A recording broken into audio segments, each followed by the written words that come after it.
a message. Yeah, we're ready to go. All right. Well, everybody, I'm Evan Reich. I'm the chair of the Records and Academic Services Committee for SACRAO, but I want to take the opportunity to introduce David. David is the Assistant Vice President of Academic Records and the Registrar at the Georgia Military College. I reached out to him a few weeks ago to see if he'd be willing to lead this discussion, so I really do appreciate you, David, volunteering to do this. So I'm going to turn things over to David, and thank you once again. Okay, well, good afternoon or good morning, everyone, depending on if you're on Central Time Zone or here in Eastern Time Zone. For those of you who aren't familiar with Georgia Military College, we are a statewide two-year institution offering associate's degrees, Associate of Applied Science degrees, and also we have been offering Bachelor of Applied Science degrees. We're just now going to be adding our 5th program in Homeland Security and Emergency Management. Welcome to the two-year college Registrars Forum. Hopefully we can address a lot of your questions, concerns. I don't know how many of you were able to attend the plenary session this morning, but I thoroughly enjoyed that session. It gave a lot of insight to probably a lot of things that we might discuss this morning as two-year college registrars. Again, my name is David Fulmer. I've been in higher education for almost 30 years. About a third of that, a little more, has been as a university registrar. Most of my career has actually been in a 4-year institution setup. I joined Georgia Military College in the summer of 2018, and that was my transition into the 2-year setting. So I'm kind of a newbie in the 2-year college setting, so I look forward to your insights. Want to go ahead and just delve into some questions. Feel free to unmute yourself whenever you'd like to contribute to the discussion. Also, if you have questions that or topics that you'd like to discuss, you can put those into the chat area. Evan, if you don't mind monitoring that, I would greatly appreciate it. So this first question was actually submitted by Evan. Over the years, student needs have changed regarding the method and mode of instruction, as well as the length of classes. Are you seeing more students wanting shorter courses? Are most of you operating on a semester calendar? I guess I can give some context to that, David. But, about 6-7 years ago, we went to a more shorter terms for most of our classes, meaning most of our classes were offered in 7-week terms. Okay. And we had two main terms during a semester. So we were a semester school.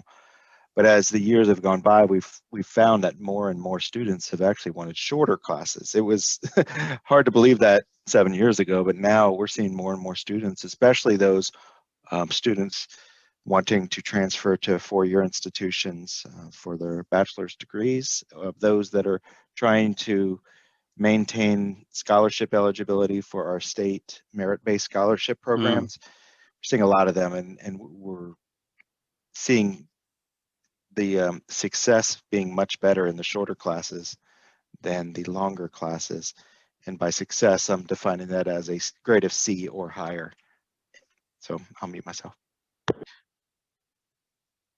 So Evan, do you necessarily limit how many credit hours a student can try and complete in one of those shorter sessions, or do you offer only specific courses like language or some of your more challenging major specific classes? We limit the number of credit hours a student can take during a given term, and this is the 7-week term I'm talking about, to 11 credits total. And for the 3-week courses that are embedded in those terms, we don't have any rules in place. We haven't seen anyone that wanted to take a ridiculous amount. They're all general education courses that we're offering in the 3-week courses. Mostly, English 101, history, the introductory history courses, a few math courses they haven't done as well, and college skills courses. That's mostly what we're seeing. Art 101 is another one, but we have not encountered a student wanting to take more than 2 at the most. We have seen that. Okay. And I see that we actually have 20 people joining us, and I meant to ask if everyone could briefly introduce themselves, what institution you're with, and your role at the institution. So if I've got Cynthia, would you mind introducing yourself? Cynthia Terry. I'm the University Registrar at the University of Alabama at Birmingham. Thank you, Cynthia. And Casey?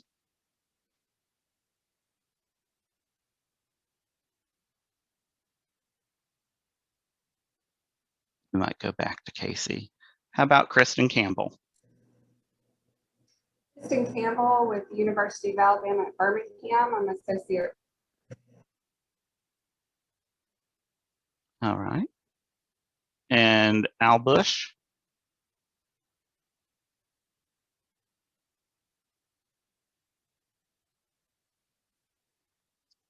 All right. How about Ken?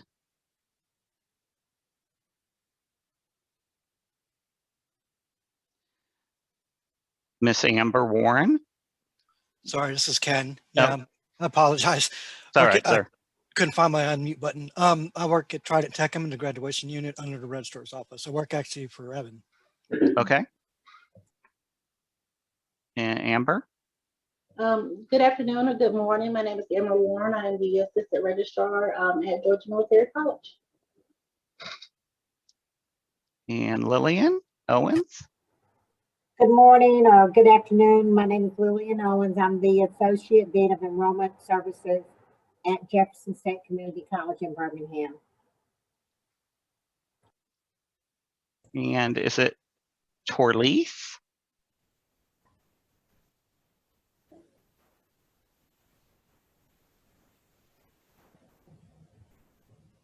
We have Alice Smith on the line also. Hi, I'm Alice Smith. I'm academic dean for the Warner Robins, Dublin, and Eastman campuses of Georgia Military College. Good morning, Alice. Morning. How about Shannon Brown?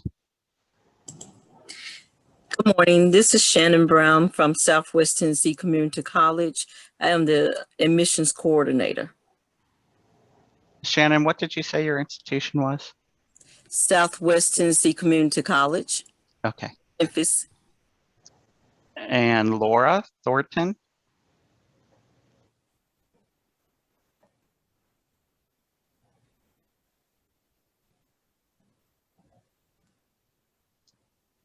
How about Jody Roxroth? Hopefully I got that name right. You were close. It's Jody Rexroth, and I'm with Dallas College, and I'm the Assistant Director of Academic Records. Jody, did you say Dallas College as in Dallas, Texas? Yes, formerly Dallas County Community College District. But we're now Okay. I'm very familiar with your institution, and I'm sorry that you guys had all that nasty weather. Got me to stay at home for another week. Oh, wow. Adam Goodman?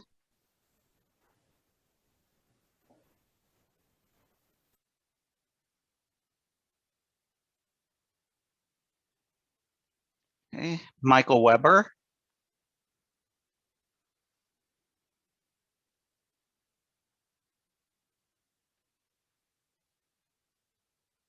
Melody Sabin? Hi, this is Melody. I am the registrar at Sherman College of Chiropractic in South Carolina. Ranitra? Hi, I'm Ranitra Owens. I'm the assistant registrar at Sherman College of Chiropractic in Spartanburg, South Carolina. And Linda Terry, is it Holloway? I can't see the full Holland. name. Good morning, Linda Holland. I'm the registrar at UA Community College in Morrilton, Arkansas.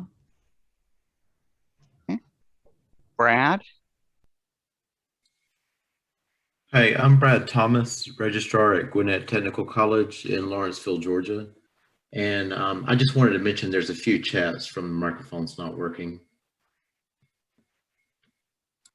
Okay, thank you. Jessica Caldera? Hello, I'm Jessica. I am the Records and Registration Coordinator at Parker University in Dallas. R. Meadows.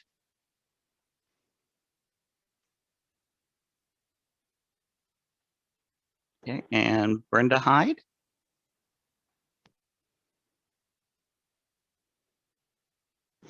Okay. David, I can tell you real quick, in the chat box, yes, there were a few. Michael Weber from the University of, or West Virginia University, excuse me, Office of the Registrar is with us. Laura Thornton, the registrar at West Georgia Technical College, is with us.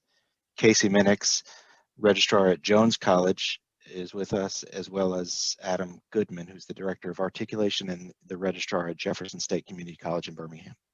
Great. Thank you so much, Evan.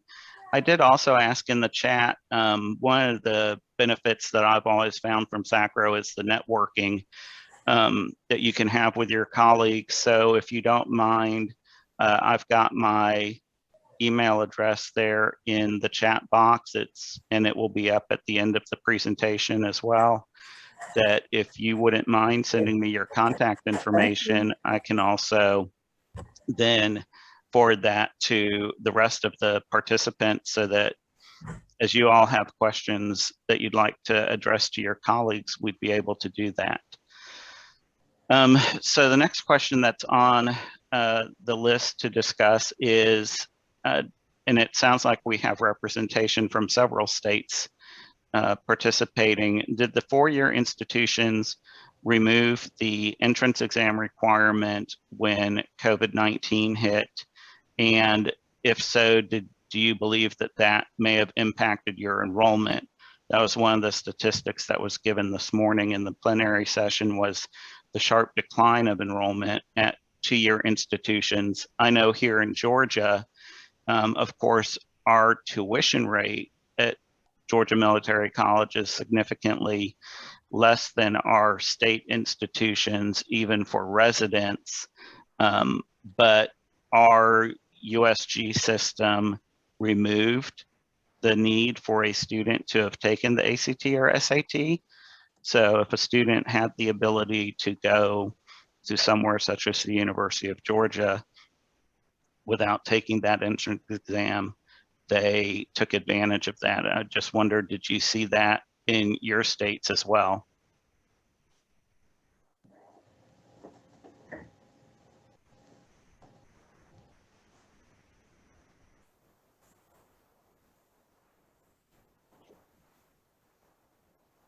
If for some reason your mic is not working, feel free to respond to that in the chat.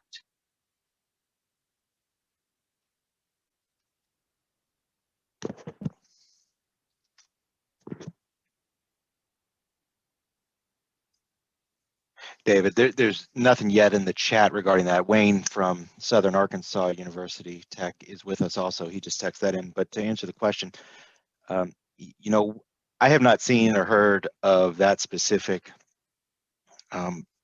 topic from the four-year institutions that we serve in our area, in the greater Charleston area. They are residential colleges, so for the most part, they have a set number of beds, to say the least. Obviously, and I'll speak to the College of Charleston, they will take as many as they can because there's also commuter population there as well. But I don't necessarily think that we saw or have heard anything about them changing their admission requirements in terms of the placement test. Okay, so now when you're saying placement, you mean entrance exam? Yeah, that, I'm sorry. I was referring to our placement being the same thing as our entrance, but yes, entrance exam. Okay, all right. I see Melody from Sherman College indicated that they are a graduate institution, so they look at the prerequisite undergraduate hours and not placement tests. And the Arkansas Division of Higher Ed, coming from Linda Terry Holland, they still expect students to take an entrance exam. I wonder, that's kind of interesting if Georgia was the only state that removed that requirement. And I'm not sure if I've heard, I don't believe that they're requiring it yet going into academic year 21-22. Okay. So we had someone also asking about advanced standing from agencies such as Sophia, if your institution is giving class credit for those types of agencies. I'm familiar with Sophia. We currently do not award academic credit for the classes offered through that agency. Is anyone, are any participants accepting coursework from groups such as Sophia?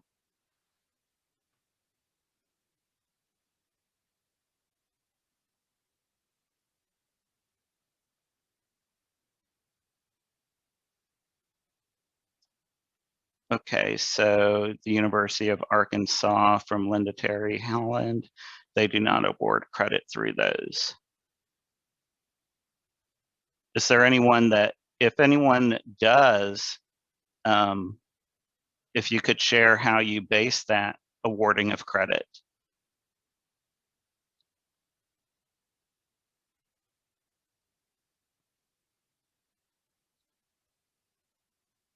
Okay, I'm not seeing anything else coming in on chat, so probably the elephant in the room is, how has COVID-19 changed operations for your offices? I think this is going to be something that everyone should be able to comment on.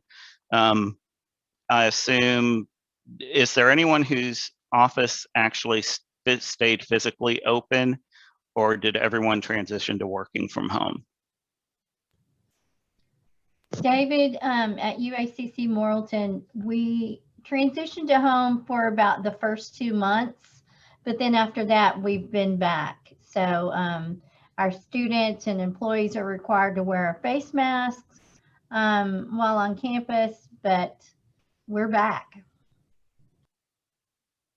Yeah, we closed in March, and in June, we had a soft transition back for employees. July 1, everyone was required to come back to campus in terms of employees. Our students transitioned to online in the spring, and all of our online classes were, all of our summer classes were also offered online, but then in the fall, we went back in seat, and on campuses, everyone is required to have a face mask, keep the social distancing in place.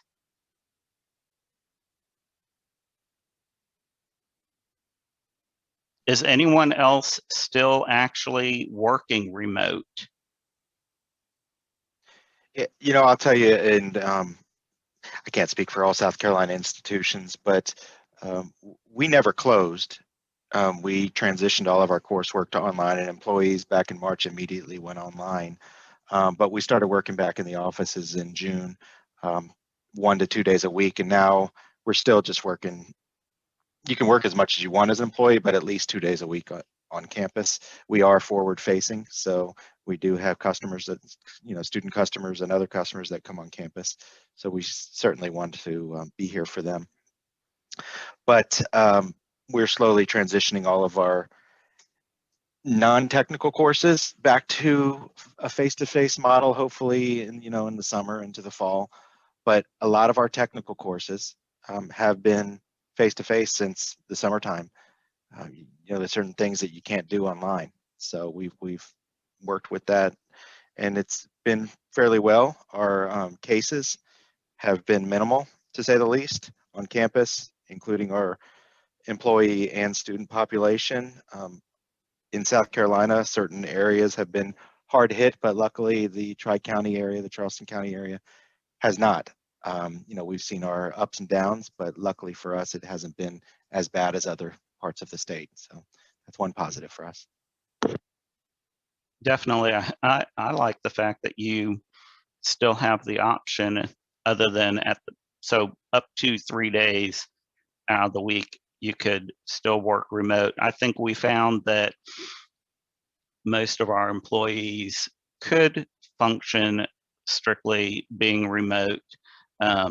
We had one person that came in once a week to make sure our mail went out for transcripts, another when it came time to be awarding diplomas, because we're a quarter school institution. But for the most part, we were able to function remotely. As interesting, Evan, that you mentioned modifications to the course schedule. That's one of the things there on the slide. My son just started technical college this semester, and all of his classes were online except for the technical ones. He's studying welding, but that was hybrid. So they were on campus probably for a little longer time, but fewer instances where they had to be there. Did others of you, other than going totally online with your classes, have any kind of different format that you adopted at your institution?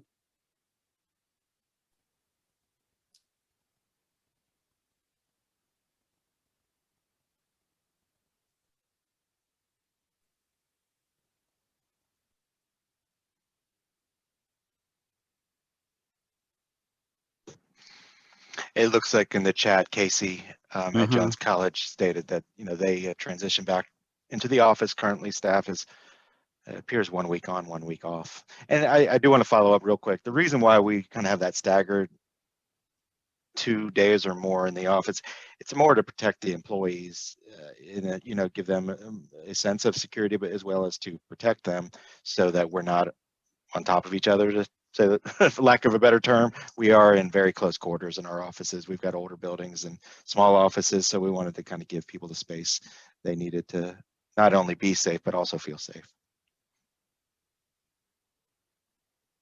That's definitely understandable. Milledgeville is a very historic city, has a lot of older homes. My office is actually in a house. So we have 14 people distributed throughout the house. Some of them are sharing offices. So we definitely understand that concern about keeping the employees safe, even in our building. Unless if we're walking around, we're certain to have our mask. For those who are sharing offices, they keep a mask, because even in their office, it's barely 6 feet between people. Did everyone who went online in the spring or summer, is everyone back to in-seat classes, or did you keep your fall classes online as well?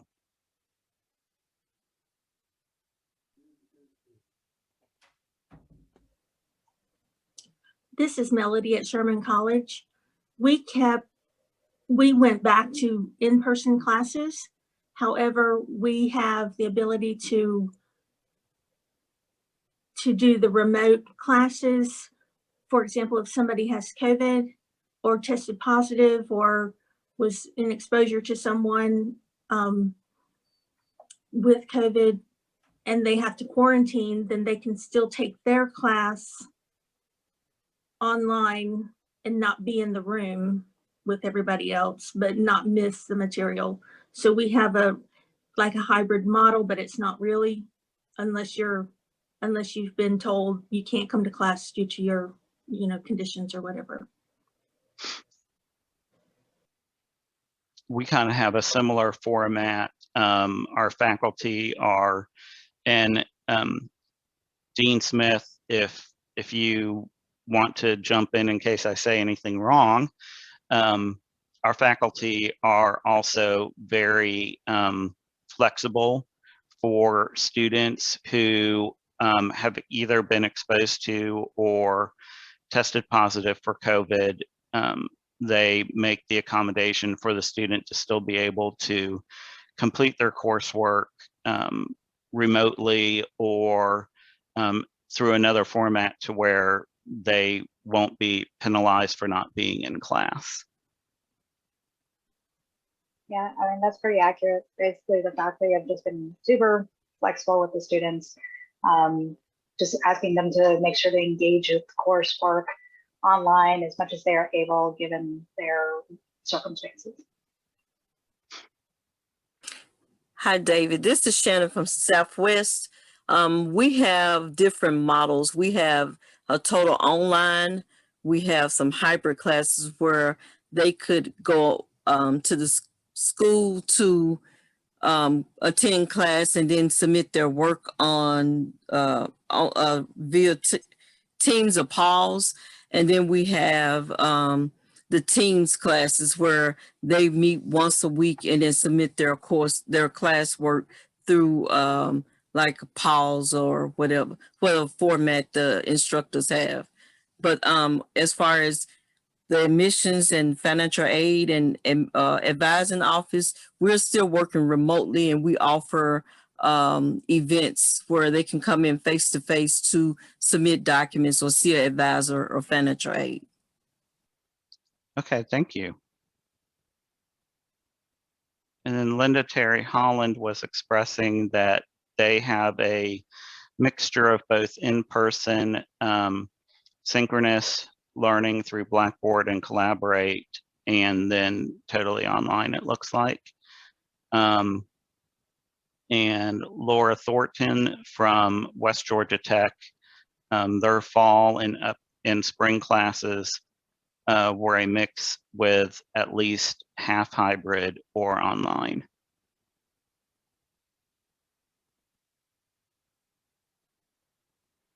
Is there anyone whose courses in the fall were either totally online or even still online this spring?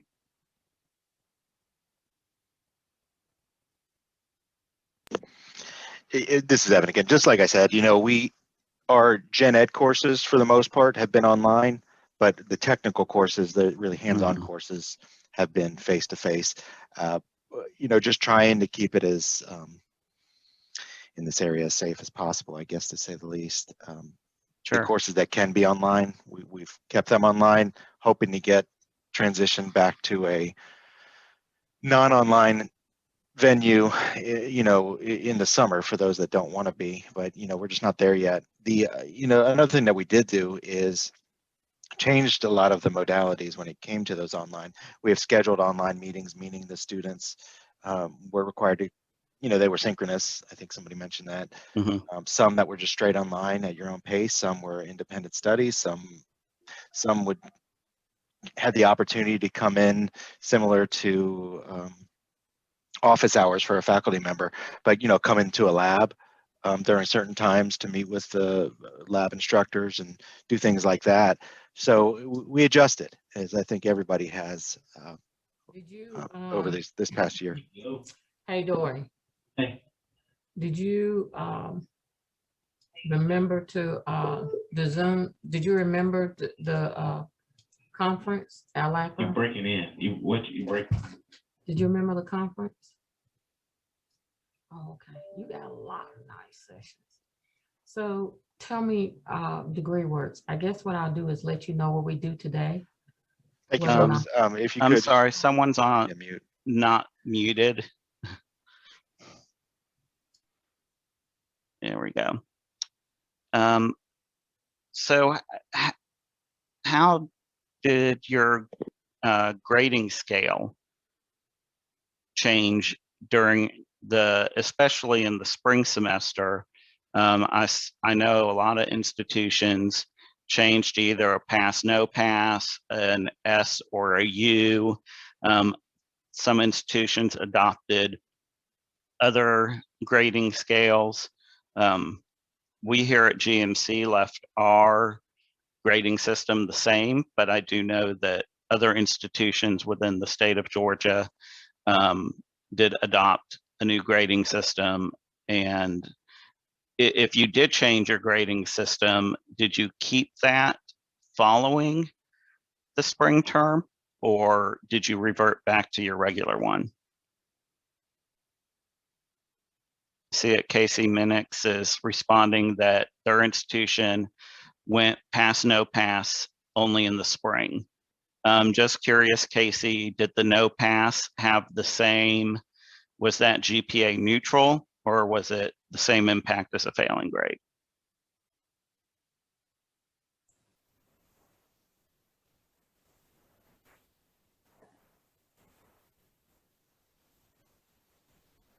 Okay, so no impact on the GPA for the non-pass. Right.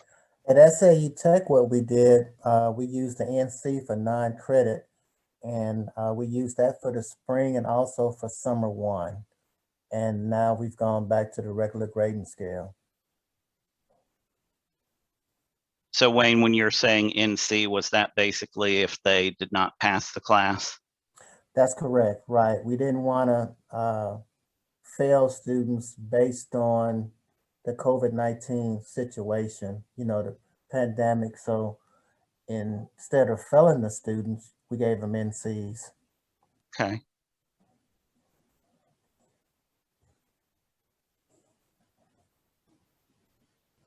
Did other institutions, are there any other institutions, let me phrase it this way, that did not change their grading scale?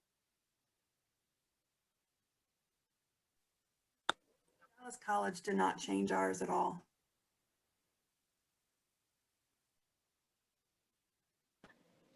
Okay.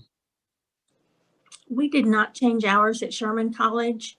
We waived our academic standing policy so that no students were dismissed due to COVID, because we have never had online classes before. So it was totally new for our faculty and our students going into that. So we didn't want to penalize them based on anything of that nature. But so there's a notation on our transcripts, even though their GPA was low or they had double Fs or whatever qualifications would have dismissed them. It said academic standing policy was waived due to COVID. That was a very interesting approach. I can understand not wanting to harm the student's GPA. I'm looking at Linda Terry Holland's comments that they changed for the spring of 2020 all F grades to withdrawals. And I agree with what Melody was saying, that change in delivery format. We have a separate online college as part of GMC. So students who are taking all of their classes online are part of that division. But if we have a student, I'll just use our Warner Robins campus, who takes a combination of classes, they're in seat or an online course, but their classes all transition to online, we definitely noticed an impact on the students' ability to do online coursework and realize that for some, that's just not the best way to go. And then Linda's also saying that they suspended their probation suspension policy for the spring 2020 term.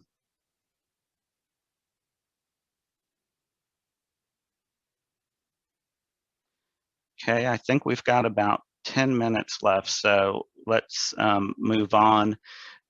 For institutions that have remedial English and math classes, one of the things that we did here at GMC, just like with ACT, SAT, our placement exam for those remedial classes is the AccuPlacer. Students didn't have an opportunity to take that, so we based our placement on the students' high school information. Just wondered if other institutions modified how they did remedial course place work in the spring and or this fall.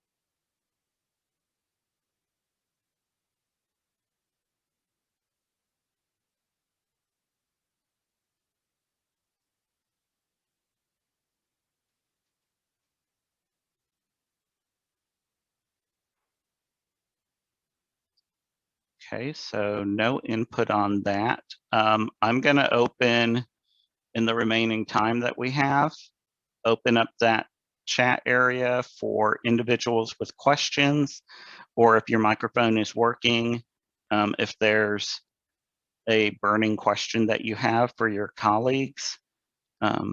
There's still about 24 of us here on the line.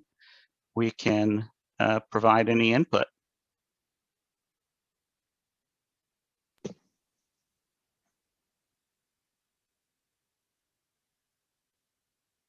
David, this is Evan again. I wanted to ask, this is, in the past, the forums like this were just registrar in general. They weren't separated out for the 2-year or the 4-year schools. This was the first time that we sort of implemented doing this, and I do see there's a question, so I'll make this quick. I hope that you all like having a separate 2-year discussion from the 4-year. I think it's more beneficial for us from the 2-year schools. If you have any suggestions for next year's conference in Arkansas, please email those to me, because we certainly want your input in putting together the agenda for next year. And I'm putting my email address is in the chat box, so please feel free to email me with that information. So David, a question did come in the chat box from Michael Weber. He was asking about the handling of the review of joint services transcripts that come into the offices.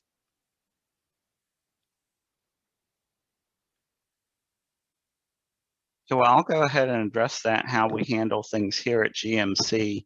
We actually created a position and hired a military education transfer coordinator this past year. His sole job is to review all of the joint service transcripts that come into the institution and determine, he works with our division chairs and faculty members to determine either based on the MOS or the particular AR code, if we can award specific course credit. Oftentimes it can be used as a block of credit. We offer an AAS in technical studies, so if all of that experience and training on the JST is in a particular area, we will send that off to our division chair in that field. We just had the MOS program associated with practical nursing, I believe it is, get reviewed by our science division chair, and we can pretty much fill the coursework, non-gen ed coursework affiliated with that AAS. So we have a specific person who evaluates those using the ACE recommendations, and if necessary, he will pull descriptions from the joint service transcript from the ACE website, because they give some details about the training.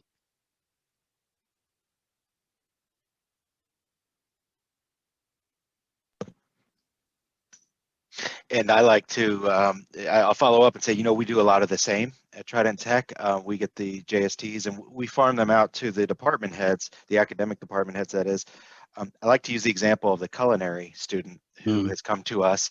Let's say they were on an aircraft carrier, assisting in the preparation of, over 20,000 meals a day for however many years.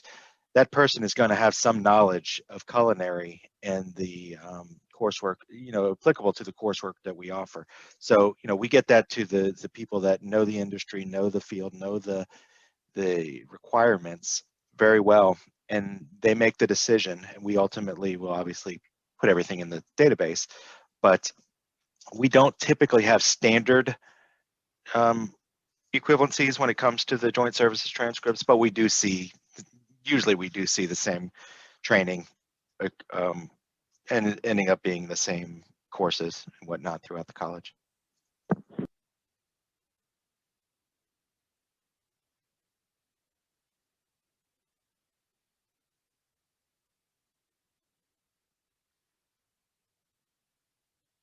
Does anyone else at your institution work with JSTs?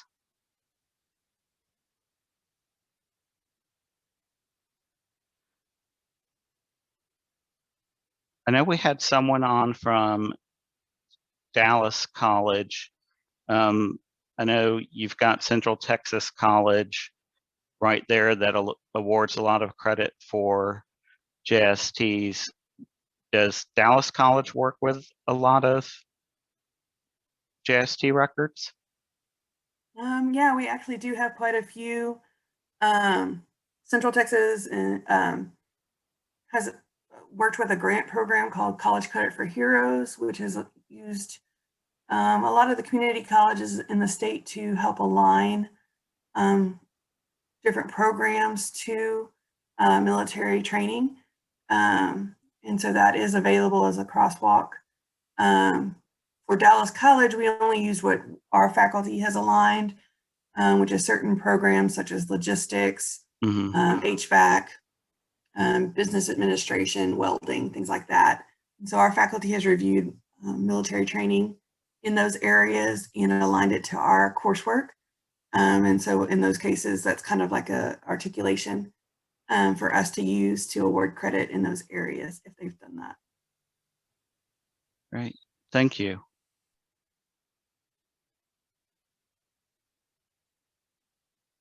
Is there any closing comments? Otherwise, it looks like we are about out of time.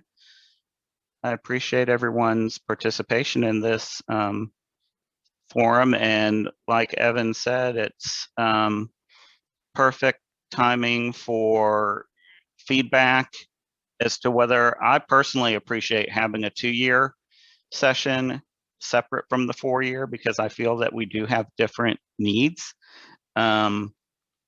So if you have any recommendations, please send those to Evan, and we will go ahead and conclude. Thank you. Thanks.